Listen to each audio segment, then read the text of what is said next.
హల్లెలూయా. అందరికీ వందనాలండి. సాయంకాలము మనము దేవుని విషయాలు కొన్ని మాట్లాడుకుందాం. ప్రతిరోజు మనం దేవుడి వాక్యాలు ఎలా చదవాలి, ఏ అధ్యాయాలు చదవాలి, ఎంత మంచిగా ఉంటుంది. మనము దుష్టశక్తులు గురించి చాలా వినే ఉంటాము.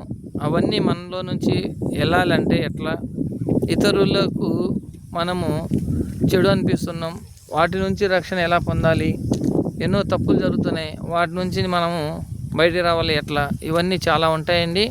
వాటినన్నిటినీ మీ ఇంట్లో నుంచి సైతాన్ సోదరులు, చీకటి శక్తులు అలాంటివి ఏమైనా ఉన్నా కూడా, అనారోగ్యాలు కానీ, మీ జాబ్ విషయాల్లో కానీ, అలాంటివి ఏదైనా మీకు పీడిస్తూ ఉంటే, మీకు ఇబ్బందికరంగా ఉంటే, మీ ఇంట్లో ప్రతిరోజు కీర్తనలు 91వ అధ్యాయము ప్రతిరోజు మార్నింగ్ లేయంగానే చదవండి. ఈవినింగ్ పూట కీర్తనలు 23వ అధ్యాయము 6 వచనాలు ఉంటాయి, అవి చదవండి. మీకు 10 నిమిషాలు కూడా పట్టదు, 5 లేదా 10 నిమిషాలమే పట్టుద్ది. మీ ఇంట్లో ఎలాంటి కీడు ఉన్నా కూడా తొలగిపోయిద్ది. దేవుడికి మీరు వెంబడించే వాళ్ళు అవుతారు. దేవుడి ప్రేమ గురించి తెలుసుకుంటారు. మీరు స్థిరపడతారు. చక్కగా ఏ ఆటంకం లేకుండా మీ పనులన్నీ చక్కగా ముందుకు సాగుతాయండి. వారి మాటలు విని మీరు బైబిల్ని దూరం కాకండి, దేవుడిని దూరం కాకండి. ప్రతిరోజు వాక్యం చదవండి, వాక్యాన్ని వెంబడించండి. మీరు వాక్యాన్ని వెంబడిస్తే మీకు చక్కగా అన్ని దేవుడు సమకూరుస్తాడు. ఇది మాత్రం వాస్తవం అండి. మీరు రోజు ఒక అధ్యాయం చదవండి. మీ ఇంట్లో శాంతి లేని ఇంట్లో శాంతి సమాధానం రెండు వస్తుంది.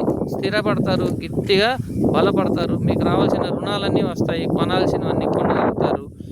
అవన్నీ మీరు చేయరండి, దేవుడు మీతో చేయిస్తాడు. ఇది తప్పకుండా చేయండి, ప్రతిరోజు చేయండి. ప్రతిరోజు చిన్న పిల్ల మీ ఇంట్లో ఎంతమంది ఉంటే అంతమంది మోకరించి వాక్యం చదవండి. మీరు మోకరించలేరు, కుర్చీ మీద కూర్చొని చదవండి, నిలబడి చదవండి. ఎలా చదివినా కూడా కీర్తనలు ప్రతిరోజు 91 చదవాలి. 5 నిమిషాలు పట్టుద్ది. మార్నింగ్, ఈవినింగ్ 23వ అధ్యాయం చదవాలి. 6 వచనాలు. 91 దాంట్లో 16 వచనాలే ఉంటాయి, చిన్నగా ఉంటాయి. మీకు కీడు మొత్తం తొలగిపోయింది.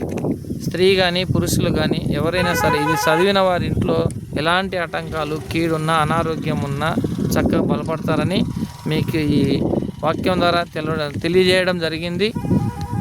మీకు నచ్చినట్టయితే మీ ఫ్రెండ్స్కి ఈ వీడియో షేర్ చేయండి, లైక్ చేయమని రిక్వెస్ట్ చేస్తున్నాను.